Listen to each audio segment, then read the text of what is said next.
નામ છે માદેવભાઈ હરિભાઈ ઢીલા, ગામ રામવા। આ મારો મકાન છે પાછળ દેખાય, અને એની બાજુમાં એક અવાવર કૂવો છે।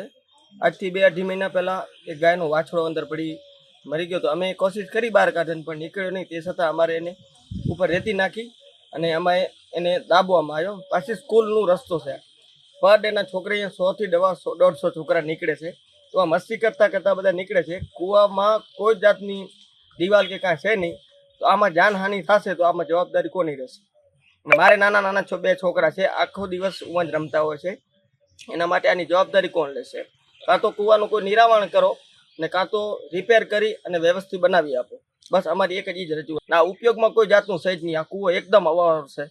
આ બાબત મારી અહીંયાથી 1 કિલોમીટર બાજુમાં એક કૂવો હતો, એમાં ભૂતકાળમાં 1994માં ગેસ નીકળ્યો હતો। એમાં અમારા આહિર સમાજના 7 લોકો ઓફ થઈ ગયા હતા। પછી આ એવા ને એવા અહીંયા 3 થી 4 કૂવા છે હાલમાં। આ બધા અવાવર કૂવા છે, જનાવરે રહેશે અને છોકરાની બહુ હાલન ચલણ થાય છે અહીંયાથી। અમારી માંગ એક કે કાં સરકાર આને રિપેર કરીને વ્યવસ્થિત બનાવી આપે અને કાં પૂરી આપે, બસ। બીજી કોઈ જાતની કાંઈ રજૂઆત નથી।